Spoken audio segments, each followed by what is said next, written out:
everyone.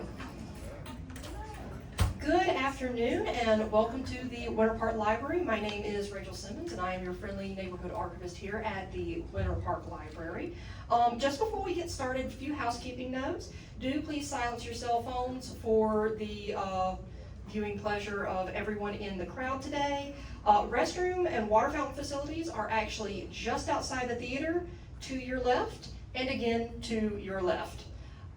Just please make sure also to add your name to the sign-in sheet, and if you would not mind also giving us your contact information if you would like to be part of our mailing list later on. So today I am very happy to introduce two lovely speakers.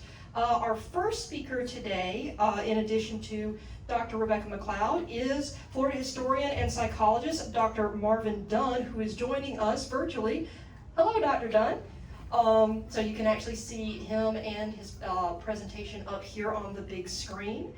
And then after the conclusion of his lecture on his book, History of Florida Through Black Eyes, which, by the way, you can purchase through a link on the calendar page. So if you would like to see more of this book and read it in its entirety, please go. It actually is an Amazon link directly to the page for that.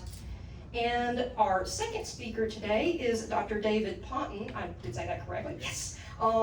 Director of African and African American Studies at Rollins College, and he will present Juneteenth, Pride, Freedom, and Love. And that is, I'm assuming, an intersectional lecture on Juneteenth and Pride, because June has a ton of awesome things going on.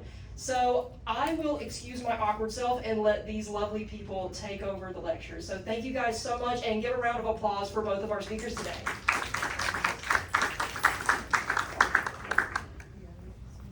Well, good afternoon, Dr. Dunn. It's so good to see you again and chat with you. Same here. Been looking forward to it. Oh, good, good. I know some people are asking about your book, and your book is a fascinating read about the history of Florida through Black Eyes. So I read the book and passed it along, and we chatted before about it. So I want to start with a question. I know you have a presentation, and so hopefully we'll get into your presentation. As I read through the book, one thing I noticed on every page, there was a character that was present throughout, and that character was Jim Crow. Talk to us a little bit about Jim Crow. Well, I'm very pleased to be here today. I've been looking forward to our visit. I'm a child of Jim Crow. I was born in Central Florida in 1940. Roosevelt was president. I sat in the back of the bus. I can remember now how it felt when my mother would take my hand and walk me back to the back of the bus past the white people. And she'd finally relax when we got to the back of the bus and sat down. And I can tell you today how that felt as a 7-year-old, 8-year-old child when that was happening to me. My feeling was, I'm not good enough to sit up with these white people. I'm not good enough. That was the message throughout my childhood. I never went to school with a white person until I joined the military. I entered white people's houses through the back doors. So as a matter of fact, I was a good student. I was one of the ones that the teachers sent over to the white school to get their used textbooks to bring over to our school. So all of that was a part of my lived experience, Jim Crow. But I also lived to see the end of it, at least legally as well. So you get scars from that time, I can tell you, that you never forget. And those of us who are still around who can speak to this as authentic persons who lived through it, getting far and few between. So the chance to share this history with folks who are interested, I'm very pleased to do that. Jim Crow hurt. It hurt. It hurt us educationally, economically, politically, socially. It was a scar on our society, and many of us bore that scar. Oh, wow. Thank you for sharing that. You want to start your presentation and go through it? Yes. Let me talk a little bit about the book, A History of Florida Through Black Eyes. You will not see this book in Florida schools. The book talks about the uncomfortable history of racial violence in Florida. If you were a black person living in Florida during the lynching era after the Civil War and up to the 1960s, if you were a black person living in Florida, your chances of being lynched were greater than if you lived in Mississippi, Alabama, or Georgia. Because Florida's history of race and racial violence is extensive. And part of that goes back to the fact that Florida was a wilderness for a long time. Florida was an unsettled state until 1845. So in areas where the law came late, where law enforcement arrived late, where people felt they should rely upon their own resources, lynching was a common result of areas that developed very late, and that was Florida. Also, the people who came into Florida, once Florida became a state, the white people who came into Florida were mainly folks of Black Irish descent from Georgia to the Carolinas. They were essentially poor white people looking for land and opportunity, and they brought their racism with them. They brought their tendencies to suppress black people with them. And so blacks in early Florida lived in circumstances that were substandard, obviously, and of course many of them were enslaved. The legacy of racial violence, of course, continues through Florida history. This photograph was taken in downtown Miami when the Klan was making the ride through Color Town. So the violence history, the history of violence in Florida extends throughout and up to the current time, as a matter of fact. This is a child in a homestead being inducted into the Klan in the 1960s. So I'm trying to make the point here that anti-black violence in Florida has roots that go back to even before the settlement of the state in any kind of a formal way. So, did I hear you right that child was inducted in the 1960s? Yes, 1960s, that's correct, in Homestead. Correct. This is a dummy. All these images are in the book, History of Florida Through Black Eyes. I certainly don't have time to go through all of them, but this dummy was hung on a lamppost in the black section of Miami in 1939 to discourage black people from voting. It's a very contentious election. But guess what? In the 1939 City of Miami election, the black voter turnout was the highest that had ever been. Had never been that high before. Sometimes when there are efforts to suppress the black vote, the result is that it backfires. And that may be what we see coming up in the midterm elections, as the suppression of the black vote is a reality that we now deal with. And I could stop at any time. I don't want to go over my time, but I do have a lot of material that I could present, but don't let me extend beyond my time. Lynching has nothing to do with the rope. Let me make that very clear. Most of the folks who were lynched were not hung. They were shot or beaten or burned. Folks who did these kinds of acts didn't really know how to tie a hangman's knot. So lynching with the rope was not common. People were basically shot rather than any other means. What is a lynching? I want to make this clear. What's the difference between a lynching and a common murder? This was discussed at Tuskegee back in the 30s when groups got together to try to decide what is a lynching. There was much discussion about that at the time. Well, there must be a dead body. Some folks said, well, suppose the person just lost an arm or a leg. Is that a lynching? No. Must be a dead body. Second, 3 or more people. This is incorrect. 3 or more people were involved. The killing was extra legal outside of the law, and the motive was race, revenge, or honor. That makes a murder a lynching. And Florida was, as I said, a leading proponent of that. This is Reuben Stacy. He was lynched in Fort Lauderdale. Look at children. Back in those days, lynching was sort of like a circus event. People came for the entertainment value of it. Now, the book covers several stories around Florida. One of them being Newberry, which is close to Gainesville. And Newberry, Florida, was the scene of the largest known lynching in Florida history. This happened in 1916, where they lynched at least 8 black people at one time. One of them, a pregnant woman who lost the baby when her neck was broken on the road. Newberry, Florida, phosphate town. This is lynch hammer, which was used to lynch people for over 100 years. As a matter of fact, the first lynching that we know of that took place in a lynch hammock it was in 1903, and it involved the lynching of two black boys about 13 years of age. Lynch hammock. This is another view of lynch hammock. I take my Teach the Truth tours to this place. I have a grant from the Mellon Foundation, 3 years, 1.5 million, to take college students to places in Florida where lynchings took place. And Newberry is one of those places. These are the Newberry victims on the ground, surrounded by white men and boys who either participated in one way or another, condoned these lynchings. But I found this photograph in the bowels of the Jacksonville Public Hospital, Duval County Hospital in Jacksonville. That was a library, I'm sorry, in Jacksonville, 25 years ago. I didn't know where it was taken, who these people were, and finally, as we were just moving around the state, I was able to identify these as the Newberry lynching victims. And there's a woman under these bodies. Her name was Stella Young. She was a pregnant woman who was said lost the baby when her neck was broken. And they hid her under the men.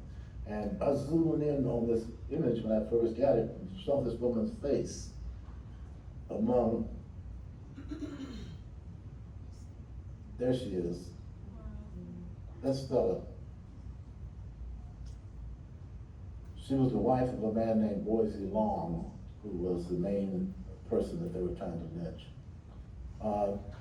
This is Rosewood, Florida, 1923.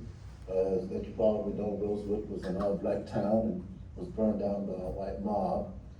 This is Ruby Morton. Mrs. Morton was the last living person who remembered Rosewood. I met her many years ago. She's dead now.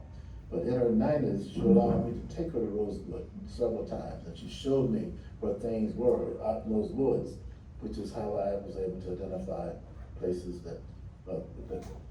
locations within the town of Rosewood. I don't have time to tell the Rosewood story. I wish I could do, but Sylvester Carrier was the main black hero of Rosewood, tried to protect his family. He was killed. So was his mother, Sarah Carrier. A long story about how this all happened. This is Ms. Morton pointing out the location of the Carrier home. The main focus of the attack in Rosewood was on the Sarah Carrier, Sylvester Carrier home. And Mrs. Morton was showing me where that home was located. Look at this. That's the old railroad bed going through Rosewood. And that runs through my property. I purchased 5 acres of land in Rosewood about 15 years ago, and I purchased it because of this. The railroad, a train was brought into Rosewood secretly at night to rescue some of the victims on this railroad track. When the lumber company that was taking out the Rosewood trees left this area, they took the rails with them, but the railroad bed is still there. And so I was enamored with that and purchased that property. We may have, I think I have photographs of it a little further along. This is the J.W. Wright home, the only home that was left standing in Rosewood, owned by Mr. Wright and his wife, a white family. They owned the general store, and they hid victims in their bedrooms upstairs during this event in January 1923. It was very, very cold. And Mr. and Mrs. Wright allowed black women and children, no boys over 13, to hide in the bedrooms upstairs in this house. They paid a price for that. They paid a very dear price for it. The house was not burned down, but they were ostracized by local whites after this happened. This is a well in Rosewood that I found years ago, but certainly dug by slave men back in the 1850s, if not sooner. 2 of my neighbors in Rosewood, as I said, I purchased land in Rosewood. There's no black people out there but me now. Very rural area. And tell me when to stop. I just keep going. I don't want to go over my time. Keep going. But after I purchased this property, I was on my land one day, and the gentleman on the right, a neighbor, passed by his pickup truck and yelled at me, "What are you doing out here?" And I said, "Well, this is my property." And he said, "Well, I'm having some guys over tomorrow come by the house and have lunch with us." And that's when this photograph was taken. And I spent a full afternoon with them. This was some 10 years ago, if not even earlier. And they wanted me to know that their relatives in Rosewood protected black people during the Rosewood event. That historians have not told the stories about whites who stood up and did the right thing during those times. And I got to know them. Other neighbors out there have been very nice to me, not everybody, but I found many of them to be amenable to my presence and my company. This is just artifacts that we collected on our property, being preserved in the Levy County Museum. So anyway, I should stop there, otherwise I'll just go on to another story, but let me stay with Rosewood just for another moment.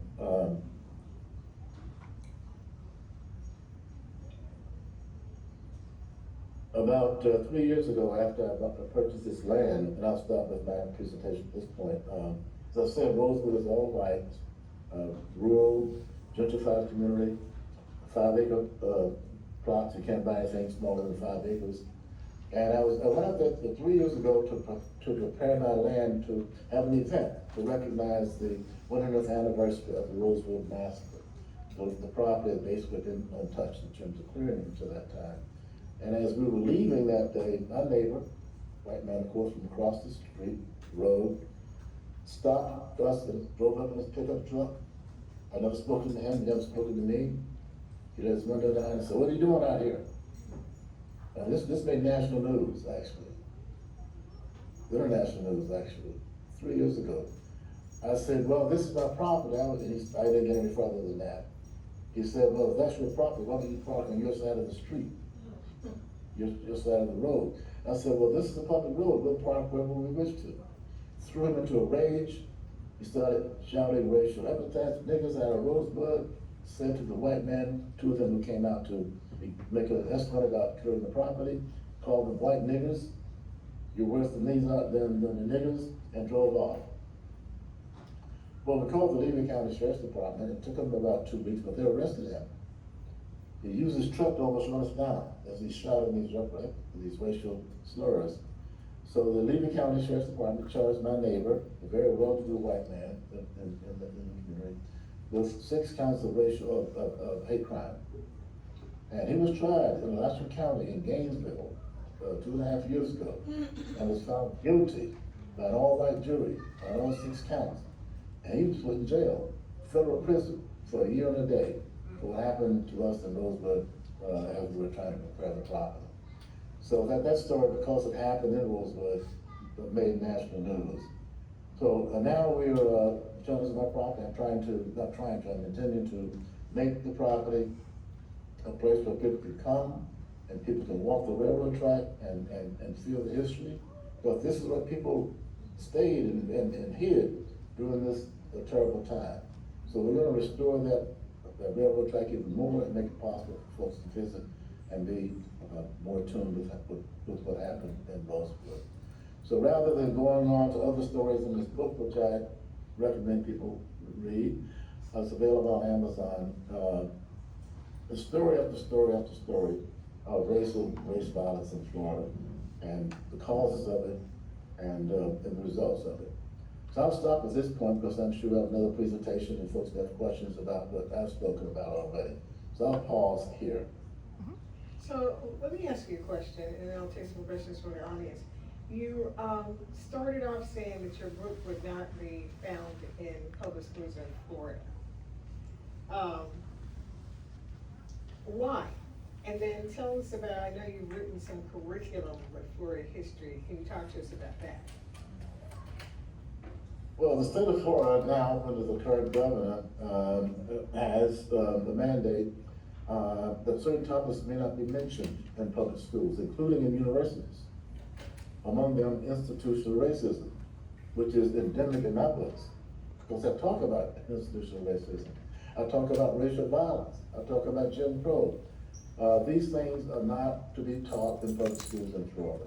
So my books, which include all of those topics in some detail, even though not banned by the state, will not be accepted into a school in the state of Florida. And that's why the current political climate will not allow it. Okay, and I know you've written some curriculum. We're going to talk about that in your other book that you've written. Yes, I just finished the book. I'm not sure which one you're talking about, but the last book I just did, which came out just 2 months ago, was written for middle school students on the history of African Americans in Florida. It just came out. And I did that book because I wanted parents, churches, civil organizations interested in history, black history, to have a source that they could use rather than depending upon these whitewashed versions of our history that the state of Florida now condones as being appropriate for public schools. So that book, An African American History of Florida, is available on ccihub.com. Just came out, and again, was written for middle school students, and it is rich in photographs. Because I realize kids at that age are mainly visual learners, so that book has a lot of very interesting, compelling photographs in it.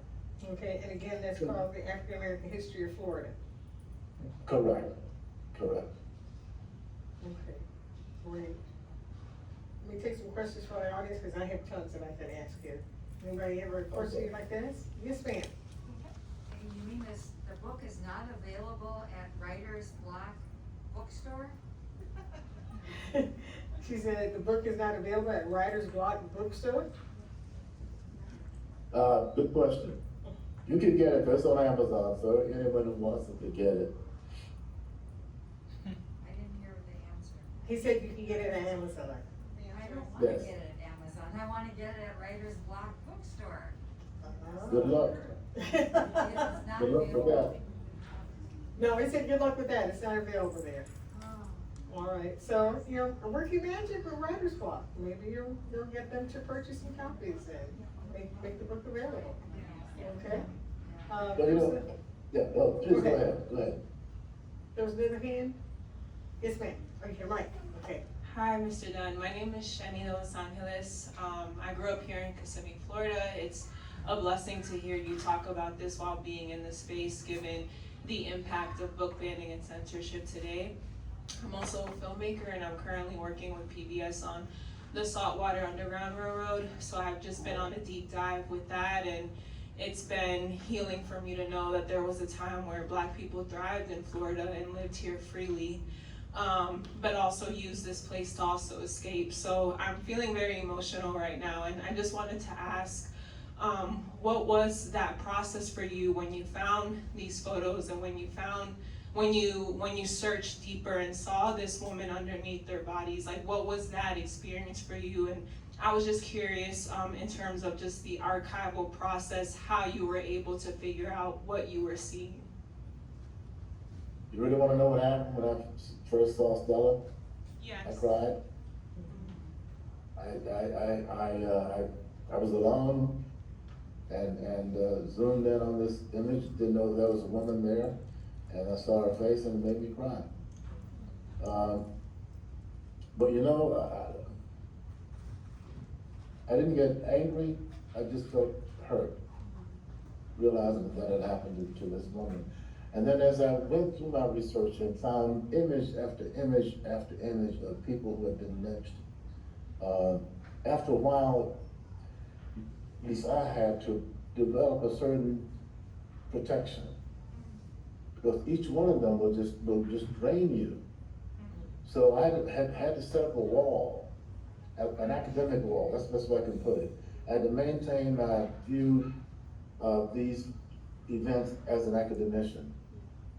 Second, as a Black person, as a Black man, but trying to keep my academic objectivity so that I could tell these stories without being overly emotional when trying to share them.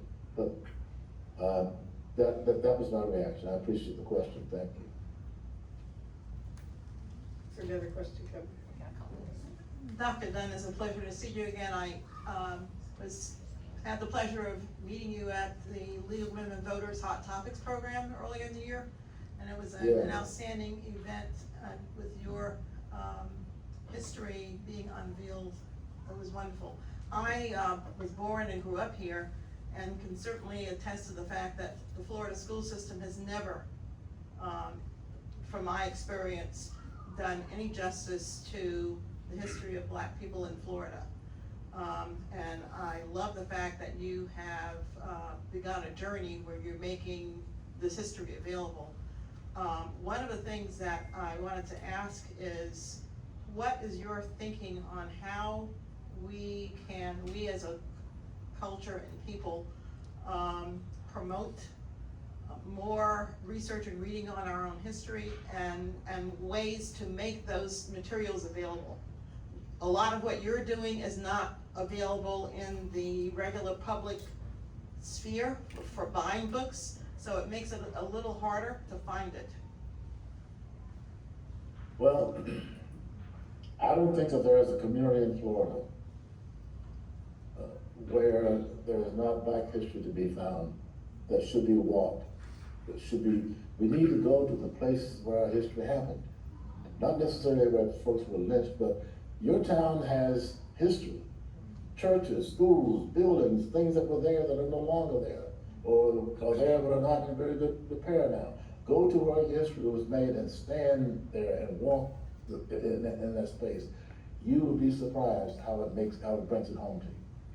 Nothing like going to where it happened, which is why I take these students, 55 or so in a bus at a time, all over Florida to walk in places where these things happen.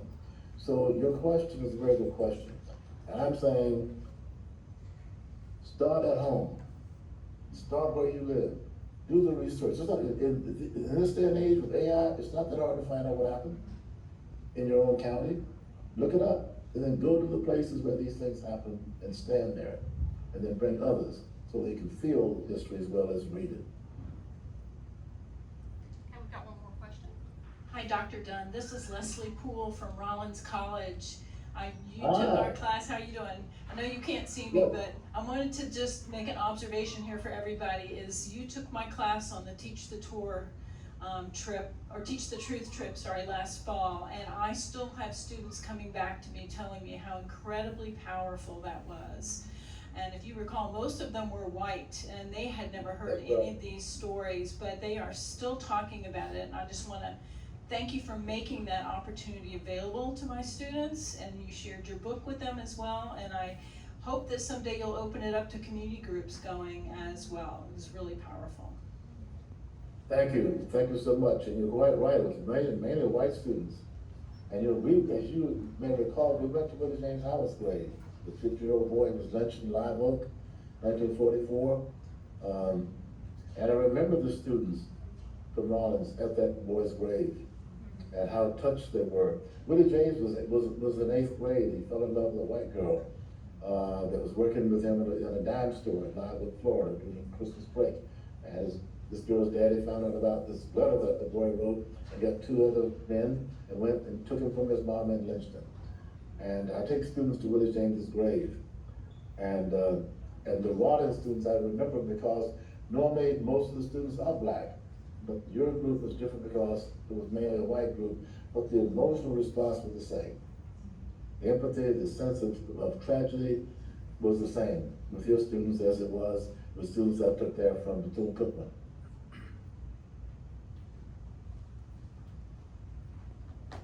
Another question? Okay, if we don't have any more audience questions, I do actually have a clarification on the Writer's Block bookstore. That would actually need to be addressed through the Writer's Block bookstore. We don't necessarily exclusively feature authors that are exclusively held by their bookstore. So if you want them to purchase a product, any product, you would need to take that up with them. And chances are the audience here in Winter Park probably would be very receptive to it. They may just have not realized it was available. Thank you. Thank you. So do you want to go on with another story from your book? Oh, sure. Claude Neal, 1934. Not sure though. That's Claude.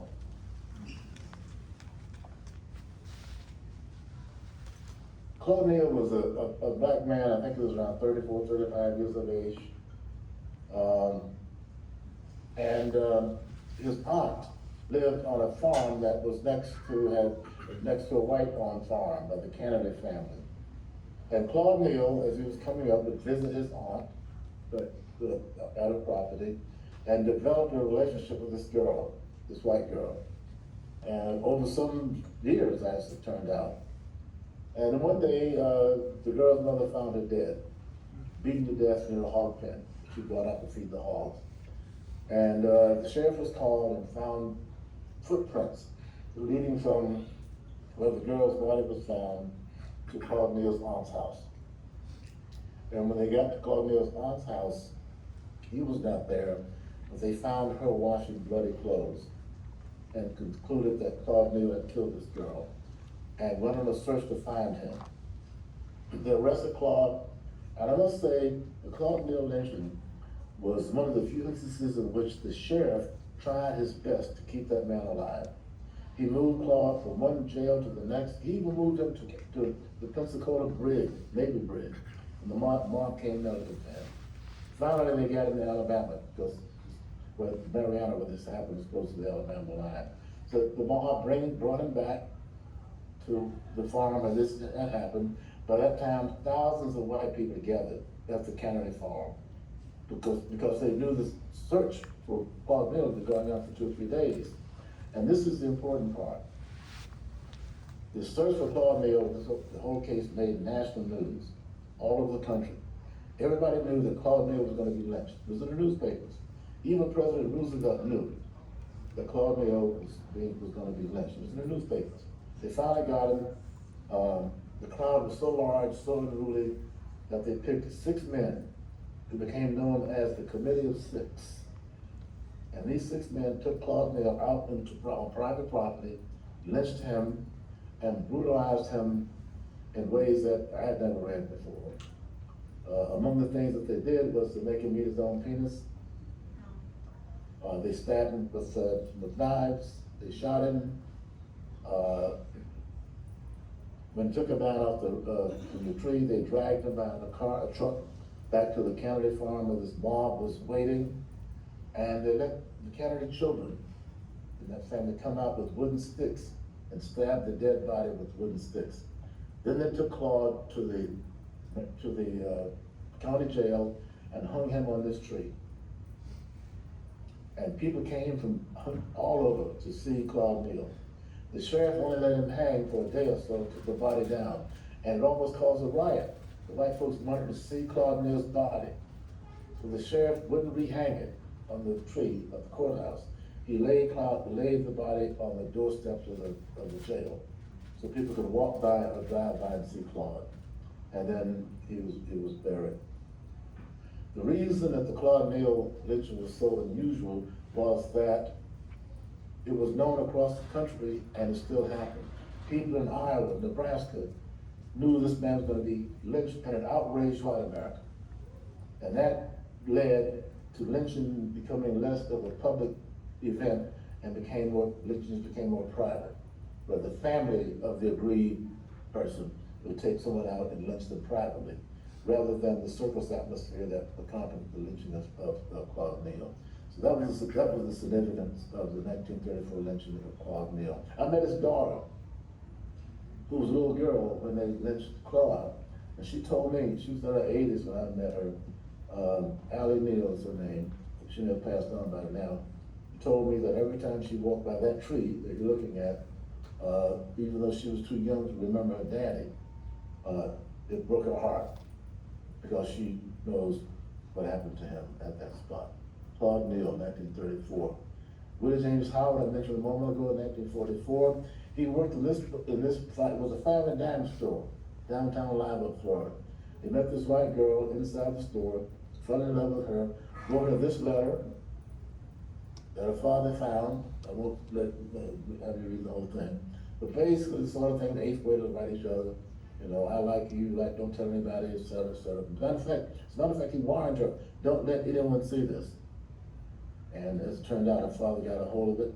That's his mother, that's Lula Howard, that's Willie James's mom.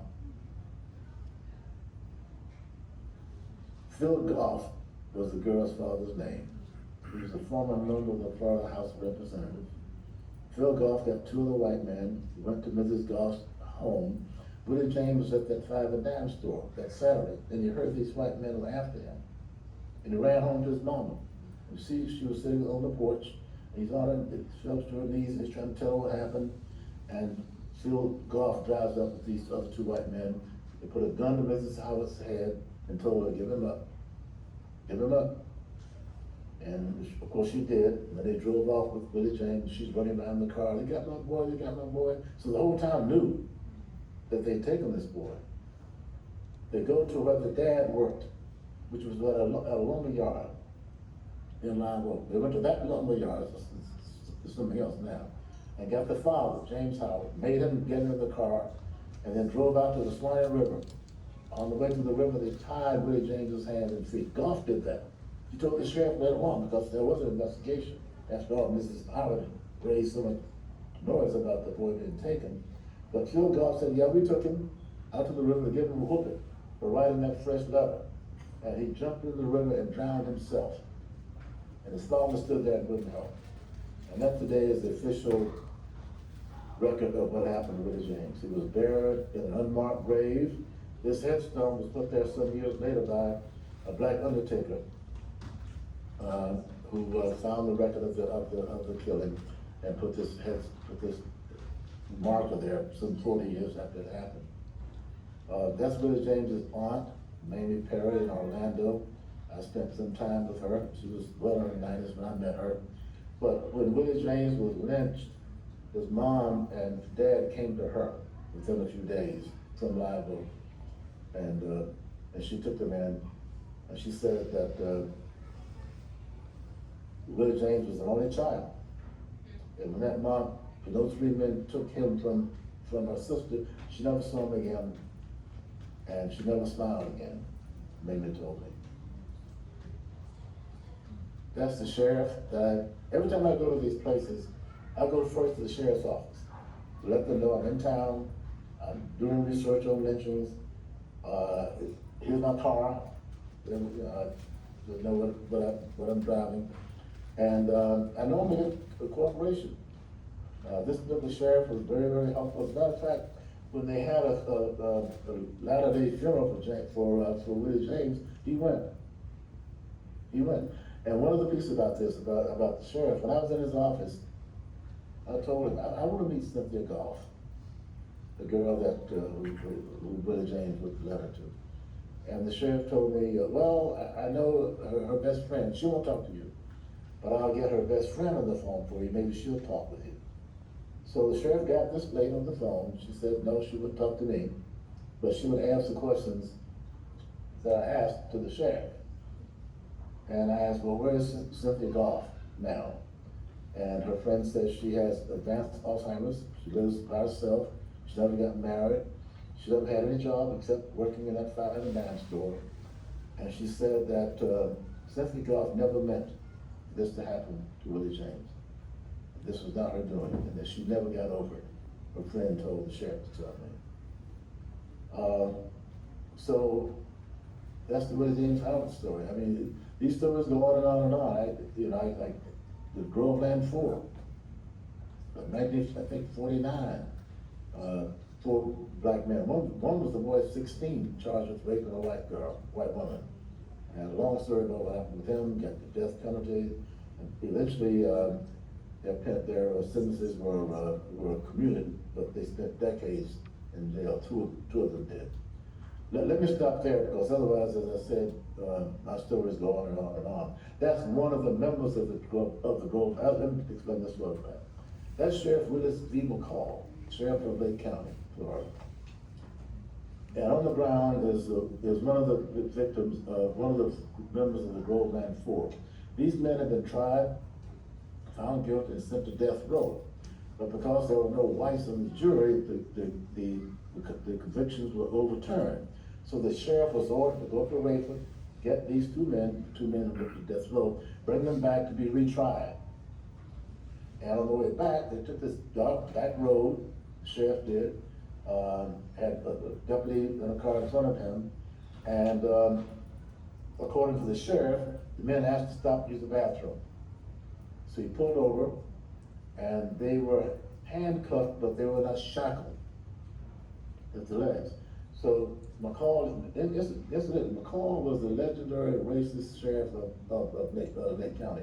He was Florida's Bull Connor. If you want to make a comparison in terms of sheriffs who were legendary for being anti-black. Anyway, Willis said that these men jumped him, and he shot them. and one of them died.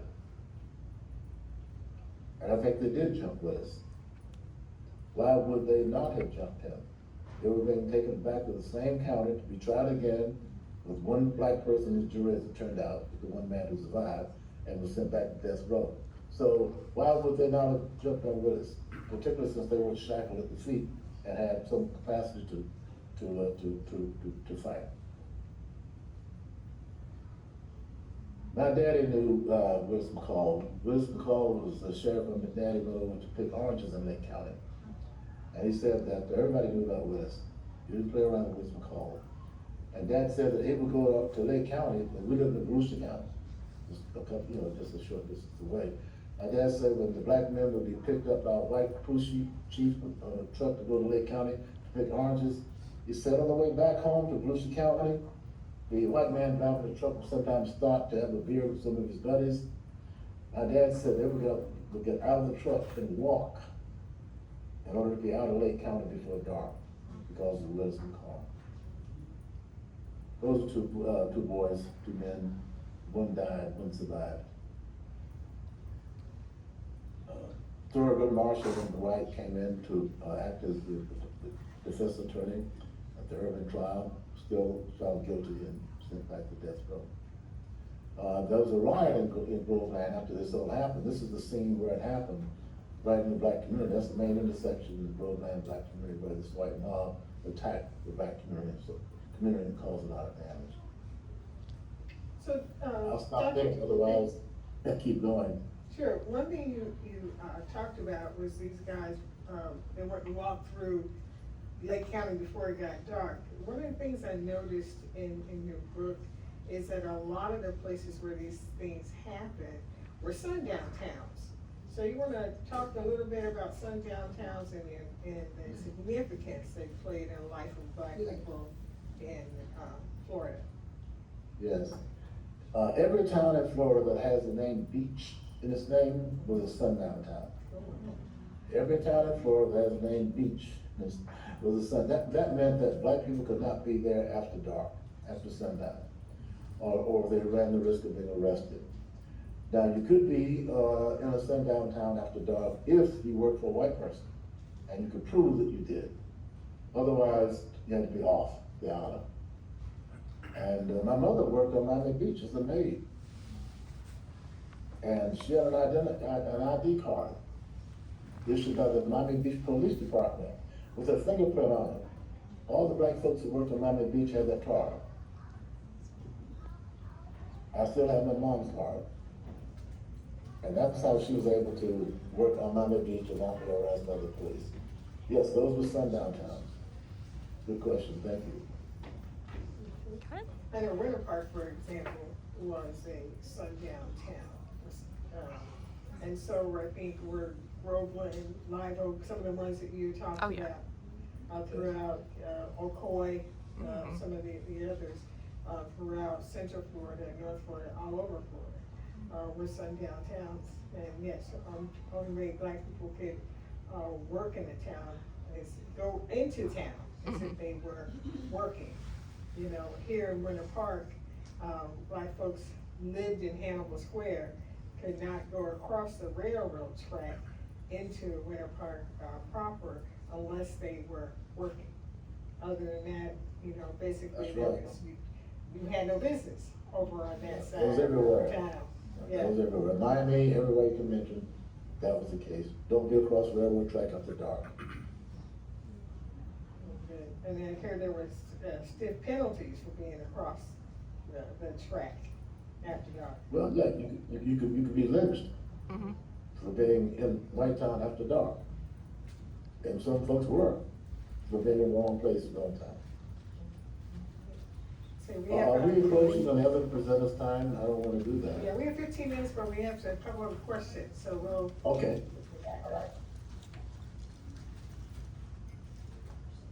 Thank you, Lee Rambo again.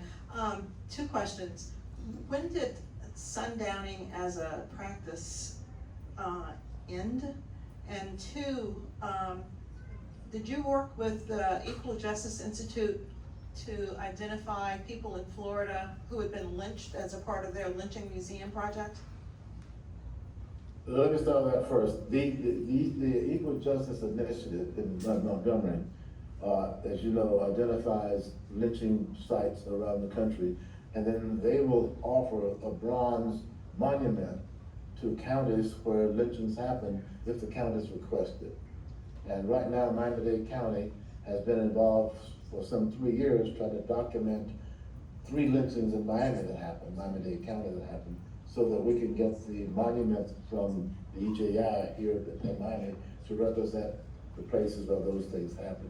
So yes, I've been involved, have been involved with EJI over this process. We're still not there yet. In fact, last year I took Barry University students to Montgomery on a 4-day trip, 5-day trip to places in Alabama that were involved in the civil rights movement. So yes, I have had some involvement with them. Outstanding organization. Definitely a place to visit if one has a chance. What was your first question? The first question was, about when did sundowning stop Okay. as a practice? Well, some folks might say it hasn't stopped yet. There's some areas where black people are not welcome, even today. There may not be a rule, but I think to answer the question more specifically, I think when the civil rights era, the 60s, when the civil rights bill was passed and other kinds of measures were passed at that time to eliminate race discrimination, I think the sundown town phenomenon sort of waned. But that does not mean that there are not areas in this country, in this state, in our own community, where black people, immigrants, brown people are not welcome. That pertains still today. Dr. Dunn, I know this past legislative session, which just ended, there was a funding bill in the budget to give reparations to the families of the Groveland Four. And I have not heard if that has been vetoed by the governor. I assume in the next few days we'll know if that's going to go forward. But do you know how many descendants there are of those 4 original family members? I do not. I maintain contact with just 1 or 2 people. I can't say. But I was glad to hear that there's going to be reparations unless the government vetoes it. When the state of Florida agreed to pay reparations for the Rosewood descendants, back in, I think it's, I'm not sure the year those past, 6 and now, I'm not sure of the year. But my understanding was that the state of Florida did that reparations one time, a bill that had no intention of doing that again. The Rosewood was going to be the one and only time the state of Florida paid victims, descendants of victims of racial violence. So it did surprise me to hear that this was going to happen. And I joined you in some reservation about expecting it to be approved by the governor. But I certainly do hope that happens. Any other questions? Okay, another question coming for you? I was just curious about your process when you're in research, when you are trying to connect with descendants or folks who are still alive today who are related to what is that process of trying to connect to those people, build those relationships, meet them in person? Actually, pretty easy. I have found descendants of victims of lynching very eager to talk about what happened. Not all, but most of them want people to know what happened to their relatives, and will share details, will share documents, will point me and other researchers to other family members or community members to talk to. That was a blessing to me in my work on this book. I could just go through case after case where people came forward and were helped, including whites. I was very, very pleased to find that white descendants of people who participated in lynchings were also available sometimes to talk. So contrary to what you might believe, once you approach someone who has some personal contact in terms of their own family history with this, particularly black people, they will talk about it. A few won't. I met one man who was alive during the Newberry lynchings, who remembered the mob looking for Boise Lawn, the man whose wife I told you was pregnant was lynched. And he remembered, he was a boy when the mob came to his dad's house on horseback. And I met him, he was in his 90s when I met him. He wouldn't talk to me about it. He remembered it, but it was too painful for him. So that happens sometimes, but most people will share the history with you. Dr. Dunn, one other update. I know the legislature also passed authorization for a Florida statewide Black History Museum. And an RFP was issued. It was neck and neck between Eatonville and St. Augustine. One vote took it to St. Augustine. Of course, there's been no funding to match that as far as I understand. But do you have any updates on that? Because if we had such a venue, all of these story threads which you've covered would have a place to rest. Right now, they're here and there. Unless we have someone like you pulling them together, they get lost. Wherever the Florida Black History Museum is located, these stories will not be in it. At least not in their entirety. I am no fan of the state's plan for a Black History Museum, when white people can tell black people what goes in their museum, which is what will happen in this case. The legislature, dominated by Republicans, white conservatives, will determine what goes in that museum, where it's put. Plus, I was a fan of being in Eatonville or St. Augustine. Why those places? Why isn't that museum gonna go in a place that has significant black population, like Jacksonville, Miami, Orlando, St. Augustine, Eatonville? I understand the historical significance of those places, but I have very little hope that this thing that they're gonna open up as a Black History Museum will be black enough, true enough, real enough, or worth my time.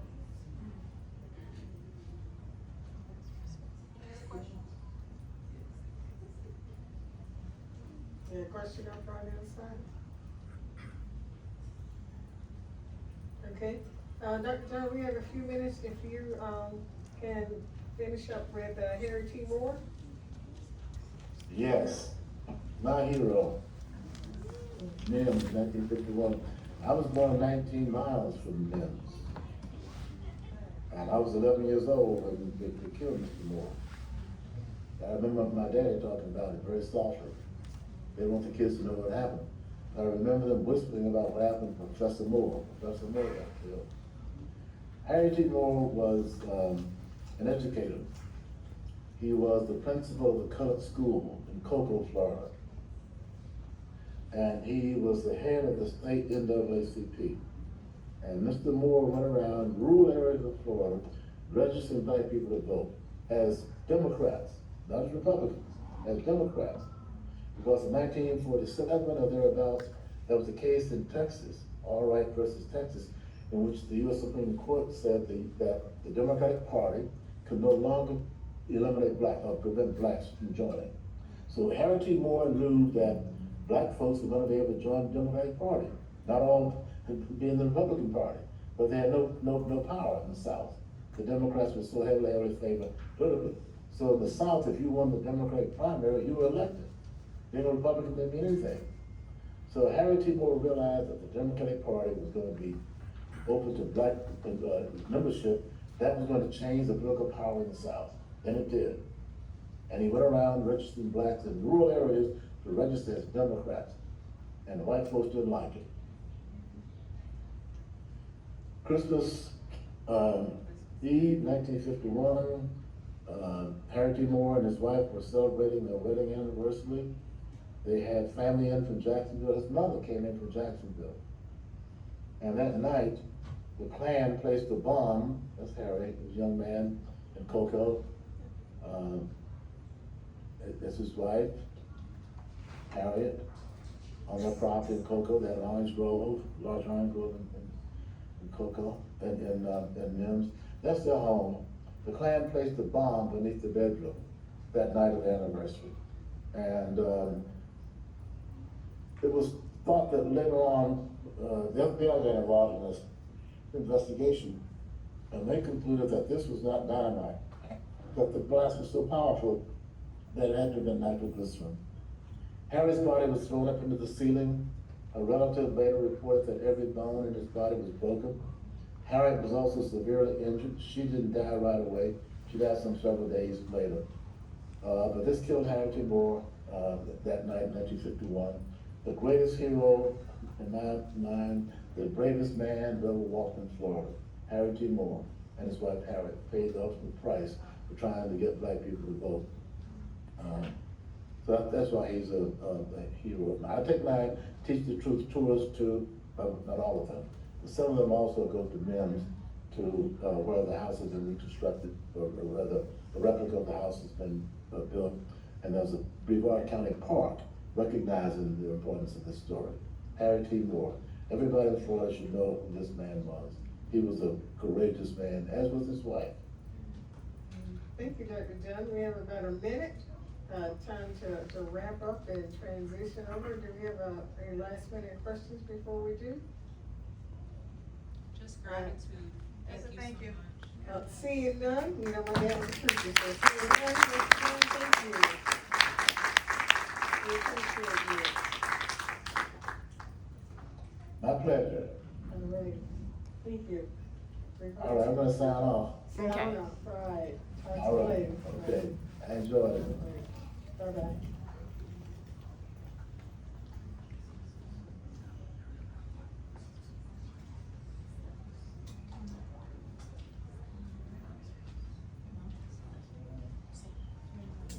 Recording stopped. All right, so we're gonna transition over to Dr. Ponton.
Testing 1, 2, 3, 4, 5. Okay, there we go.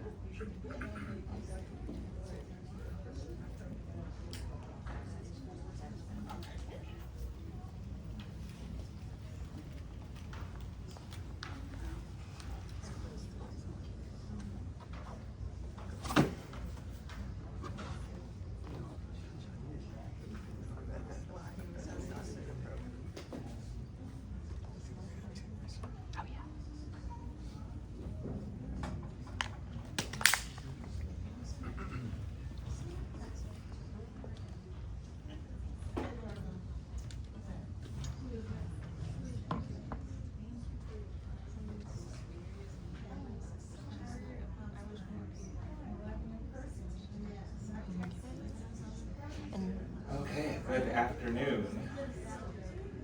It's nice to see you all. Thank you all for coming out, and thank you to the Winter Park Library for having me here, for Dr. Ruth Edwards, and the team for pulling it all together. The talk I prepared is going to take about 40 minutes, and then I'd like to leave some time at the end for you all to speak. So I'm going to jump right into it. This is Juneteenth, Pride, Freedom, and Love, and the talk will proceed in 5 parts. I might have to look back a couple times to make sure I'm on the right slides.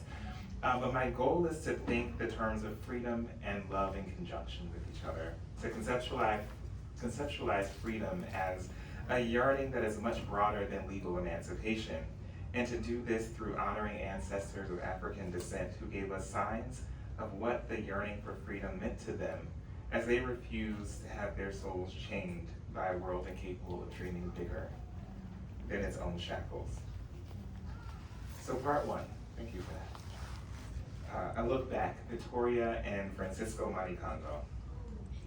The year was 1556, on the islands of Azores off the coast of Portugal, and there an enslaved person from Benin received a set of clothes from their owner. Instead of receiving this clothes, this enslaved person, who was called Antonio by the Portuguese, refused to wear them because they were men's clothing. Antonio, who insisted being called by the name Victoria, wore the clothing of women. A waist jacket buttoned down the front, of best fashion from old wool found in the master's stables, and tightly wrapped linen over the hair, topped off with a hat. Now, I've avoided using pronouns to describe Victoria because calling Victoria he or she would likely be a cultural imposition. To the Portuguese enslavers, wedded as they were to their Manichaean worldview of black and white, light and dark, good and evil, male and female, Victoria was confusing at best and an infidel at worst. In addition to whatever labor Victoria was enslaved to do for their master, Victoria also had a private business of their own. Victoria was a sex worker. Records indicate that Victoria had a thriving business. The reason why we know about Victoria at all is because they were caught up in the Portuguese Inquisition, brought before the church to be judged for their identity and their business after a year living in the Azores. Within this archive of slavery, Victoria's resistance, despite her torture, provides us with evidence of a different world that existed before and beyond the ways Portuguese Christians saw the world. Victoria would refuse their assumptions, holding on to fundamental truths embedded in the cultures of Benin and West Africa from which they had been stolen. Standing before the Inquisition, Victoria admitted to her work in Lisbon and in the Azores. The inquisitors, unable to comprehend Victoria as anything more than a sinning transvestite, asked a series of invasive questions. They asked if most people believed Victoria was a woman. Victoria responded, "I am a woman," and that men willingly paid for their services. When asked about their personal body parts, Victoria said, "I have the orifice of a woman." The inquisitors gagged. What did that mean? Was this some illness? Was this some medical procedure? Victoria replied, "I was born with it," and explained there are many in my country who had the same orifice who were born with it.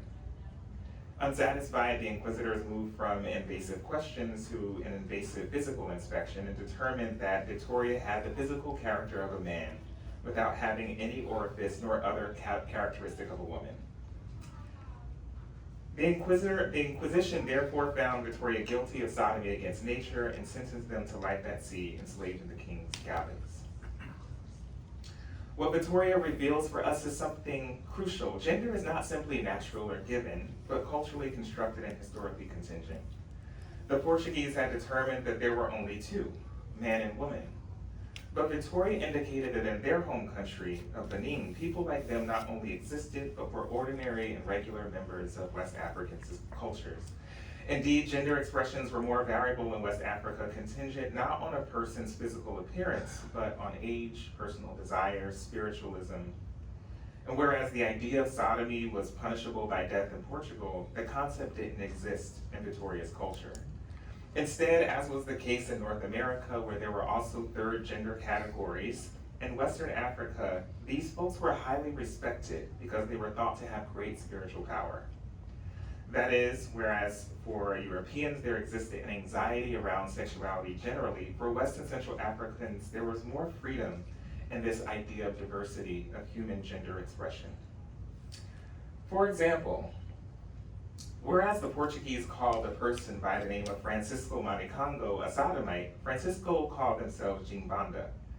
Francisco was an enslaved person from Central Africa, where Portuguese travelers documented, quote, pagan Negroes dressing like women. They married men, they raised families, they participated in community life. Europeans would view them as cross-dressers, but for Central Africans who didn't abide by that notion of a gender binary, one did not cross-dress. These were not men wearing women's clothing, but Jimbanda wearing Jimbanda's clothing. And they had significant spiritual roles in Central Africa. The root of that word, Jimbanda, meant practitioner of medicine. They were often sought after for spiritual help, including the use of fetishes, medicines, burial services, and divination. The Portuguese would call them witches and label them evil sorcerers. The Catholic Church, as did other Christian churches, past and present, used fetishes like holy water and rosaries and practiced divination through spirit possession. So it wasn't the act of magic, the act of spiritual power. It was that it was done outside the authority of the church. But within West African societies, people like Francisco were not viewed as evil. They were viewed as spiritual advisors. One priest who lived in Angola in the 1650s remarked that there is not one captain of war, one village chief, no leader who does not try to keep some of them to watch over him. Without the counsel and approval of such, he will not dare to exercise any act of jurisdiction, nor take any resolution. So today we're here to think about and celebrate Juneteenth and Pride in tandem. And it might seem really odd that I started this off by taking us to the 16th century Portuguese world. But for me, this history helps us to see more clearly why these celebrations go hand in hand. Victoria and Francisco's travails reveal that people that today we call transgender or non-binary or genderqueer have existed for as long as we have documented human history. In some cultures, they've been celebrated and venerated. In others, they've been stigmatized, criminalized, and hunted. The historical archives indicate, whether in the distant past or in the present, they've also resisted being erased. And they've opposed the imposition of simple gender binaries, refusing the rules of a kind of theocratic despotism. If part of the celebration of Juneteenth is about honoring the ancestors, it's important to know that people like Victoria and Francisco are among the ancestors too. Additionally, their travails reveal something significant about how we should conceptualize what gender does in our society. First, gender is culturally constructed. The Portuguese had an idea of it. Benin had an idea of it. We can see these differences across time and space. Its definitions, categories, and roles vary across belief systems and time periods. It's not simply another name for the sex you were assigned at birth. Additionally, while for Victoria, gender expression in Benin allowed for a kind of freedom of self-identity, in the context of slavery, unfortunately, we also see that gender can be a form of subordination, a technology or technique of slavery. Over time, slavery was not just the theft of people away from families, it was the theft of names, the theft of languages, but it was also theft of ways of thinking, ways of knowing, ways of relating, and ways of loving. A theft that tore away at the very spirit and soul of enslaved people. If Juneteenth celebrates the enunciation of emancipation, then a joint celebration of Juneteenth and Pride is the announcement of something beyond emancipation, something we might call freedom. To think Juneteenth, Pride, freedom, and love in tandem is to consider the capaciousness of worlds like freedom and love. The freedom to love, the freedom of love, and also freedom as love. Loving others enough to honor their freedom above our own fears and anxieties. So let's talk about Juneteenth. June 19th, 1865, emancipated. So as you can hear, I'm making a distinction between emancipation and freedom. Juneteenth is a commemoration of the former, emancipation, but not necessarily the latter. At the end of the Civil War, Carl Schurz, a general in the Union Army, noted in his report on the condition of the South, the true nature of the situation is this: the slaves are emancipated in point of form, but free labor has not yet been put in the place of slavery in point of fact. The ordinances abolishing slavery passed by the conventions under the pressure of circumstances will not be looked upon as barring the establishment of a new form of servitude. And as we know, Juneteenth commemorates the date, June 19th, 1865, the day Union Major General Gordon Granger read General Order Number 3 to the people of Galveston, Texas. Granger's order declared that, in accordance with the Emancipation Proclamation, all slaves are free. The Civil War had been effectively over since April 9th, but the fighting continued until the final surrender of the Confederates on the western end of the battles in Galveston on June 2nd, nearby in Tampa that happened on May 6th, and Florida officially proclaimed emancipation on May 20th. And part of what I'm trying to show us is that emancipation was a legal and military process. It happened, it took time to travel across the South. Granger explained in his general order, the freedmen are advised to remain at their present homes and work for wages. They would work for these wages under their former enslavers, of course. They are informed, he continued, that they will not be allowed to collect at military posts, that they will not be supported in idleness either there or elsewhere.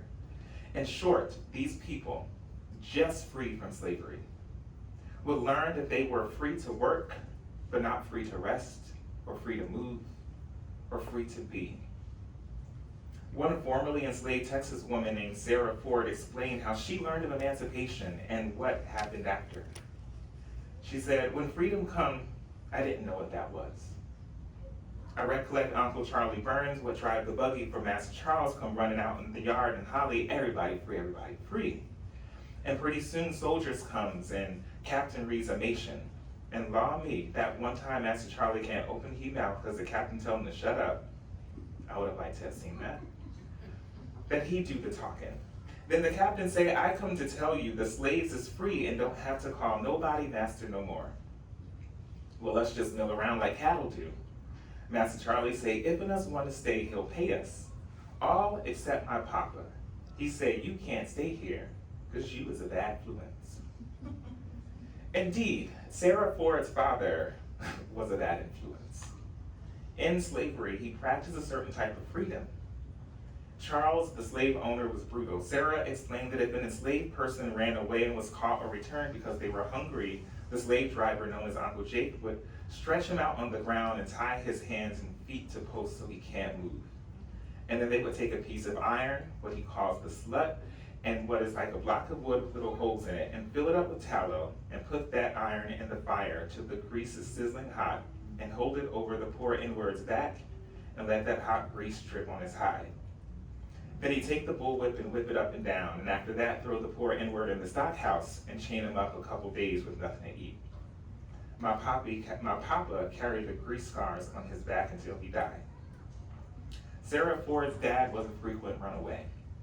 But Charles, while he was enslaved, had no interest in selling him. He was the best leather maker around.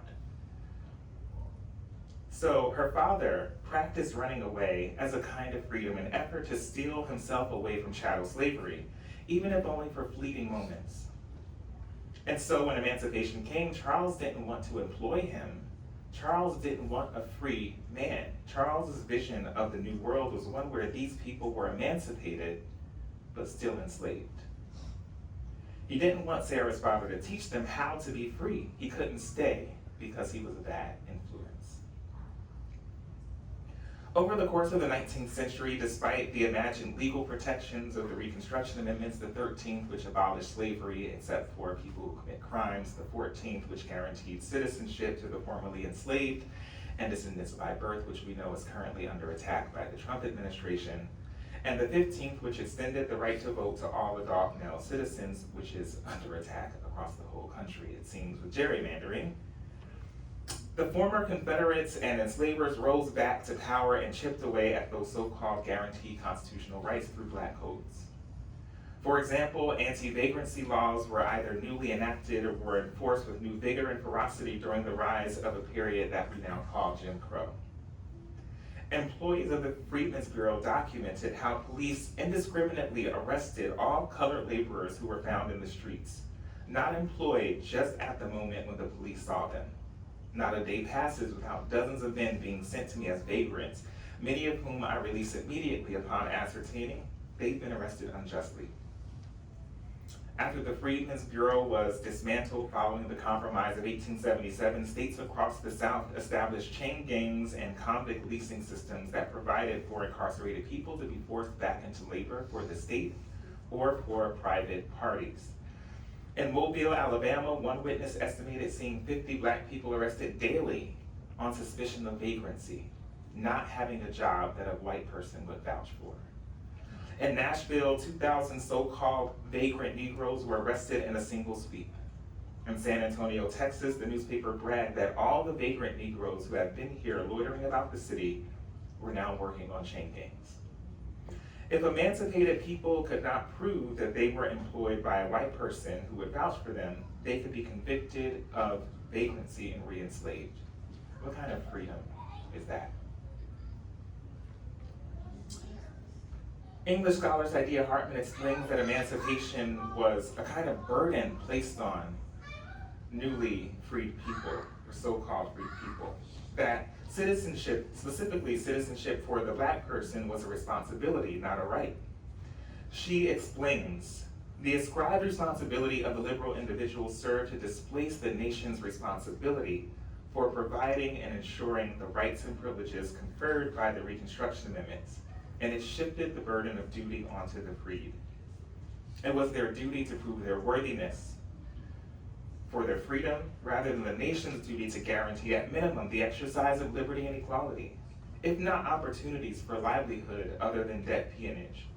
Emancipation had been the catalyst for a transformed definition of citizenship and a strengthened national state.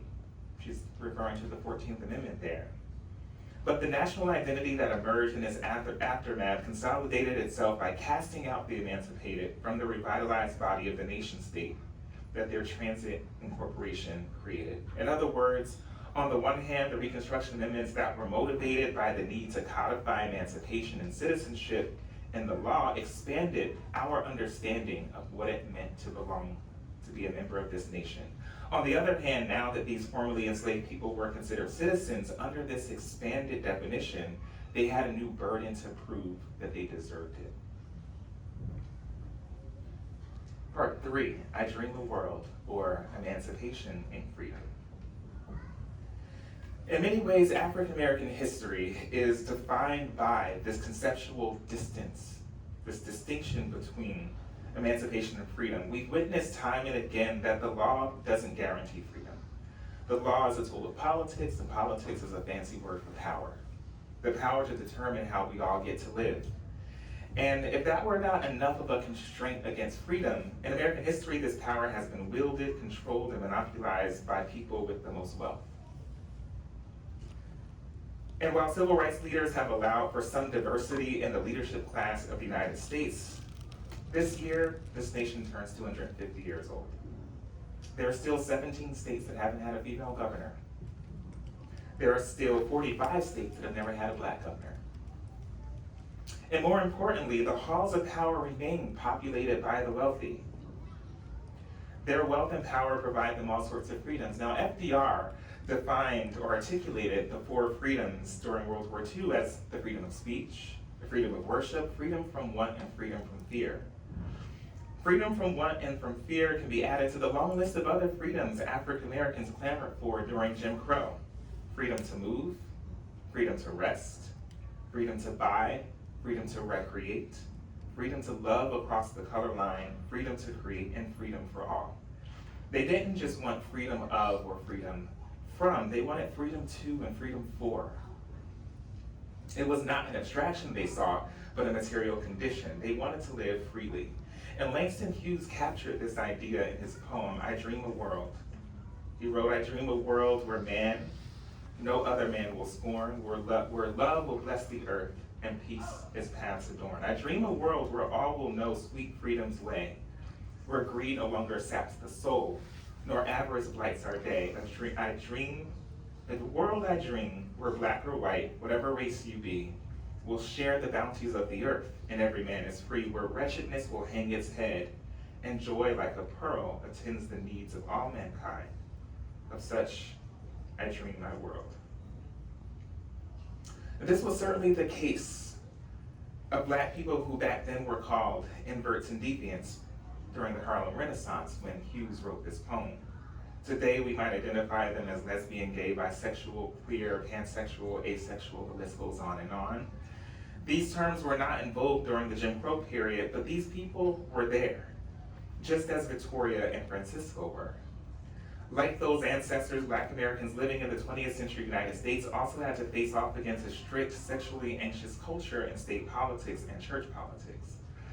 During the Harlem Renaissance in New York, this was the time of Negro Vogue. And it was all the rage. Everybody wanted to hang out at these clubs. White people would leave their segregated neighborhoods and flood into Harlem after dark looking for the thrills of Black music, illegal alcohol, temptation and pleasure. And in these spaces, queer Black people were not only visible, they were often central. Preachers railed against the evils of homosexuality from the pulpit. Anti-vice organizations exposed purported dens of iniquity and published reports. And newspapers increased the visibility of these people. This is how we know they were there. In June 1929, the Amsterdam News publicized a 19-year-old's arrest for, quote, masquerading in female attire. Same gender-loving Black women weren't spared criminalization. They were often accused of seeking to groom young girls.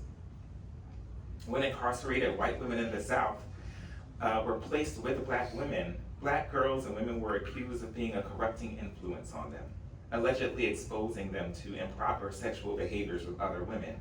But this was more than just an attack against what white lawmakers and law enforcement officials considered degenerate behaviors. It was authority over the making of race and the meaning of race through the gender of technology. Gender had been used as an ideology to subjugate people of African descent through claims that Africans had not properly evolved to the level of racial manhood. Since the 19th century, in fact, white leaders and thinkers had determined, quote, the Black seems to me to be the female race within the human family, as the white is the male race. Just as for a woman, the Black is deprived of the intellectual aptitude for politics and science, but on the other hand, he possesses to the highest degree the qualities of the heart, affections, and domestic feelings. He is a man of the interior, like a woman. He also passionately loves his finery, dancing, and singing. Just a little dab of misogyny to go with your racism. The stereotypes about Black people were all suffused with this gendered understanding of the so-called races. If the Black was the female race of the human family, it meant that the Black was subservient to the white race because the Black had not fully evolved to manhood. This was because, as the Europeans surmised, the peoples of African descent hadn't established appropriate gender boundaries. The women of Africa had too much social and political power, the men too little authority in turn, and as sexual beings collectively, they lacked discipline. In other words, the entire racial group was considered and conceived as an invert race, a queer race.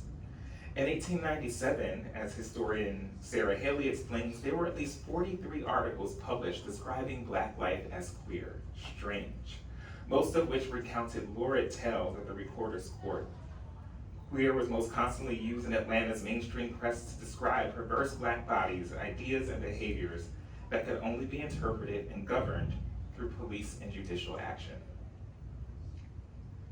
Unfortunately, by this time, many African Americans' memories of their ancestors who existed before and beyond colonialism and slavery had vanished. And in place of those memories, they adopted the beliefs and attitudes of their enslavers. Though emancipated, freedom was not so easily or simply returned to. And so queer Black people were viewed as an inconvenience to the race, an embarrassment, and a perversion. To Black leaders who sought respectability through European notions of proper gender conformity. And perhaps African Americans can never return to a freedom stolen. Perhaps their only option was to create a new freedom. And create they did. Historian James Wilson notes, escaping from public view, many lesbian and gay men during the Harlem Renaissance I'm talking about developed elaborate social systems to avoid detection. In Harlem, for instance, private homes became exclusive places for homosexual congregation and performances for a night. From tenement buildings to upscale apartment building, private parties in Harlem became the safest way for lesbians and gay men to meet, sing, dance, and drink plenty of bootlegged alcohol. Because of the dire concern for periodic moral crackdowns by the city and police, the Harlem homosexual subculture, particularly a burgeoning lesbian community, developed a flourishing social network operating out of private spaces. Mabel Hampton remarked that lesbians often took rooms next to one another, and the girls, as she referred to them, had parties every other night. And as Lillian Federman explains, it may not have surprised many residents of the era to know that there was a whole boarding house full of lesbians who were allowed to live in Harlem undisturbed. And while they sometimes gathered within these private parties, queer Black people also created an elaborate annual fairies ball through the 1920s and 30s. Such drag balls were at their zenith during the early years of the Great Depression, when they could attract nearly 6,000 revelers, including thousands of white onlookers enthralled and enchanted by what newspapers called the spectacle, with the members of the third sex of both races.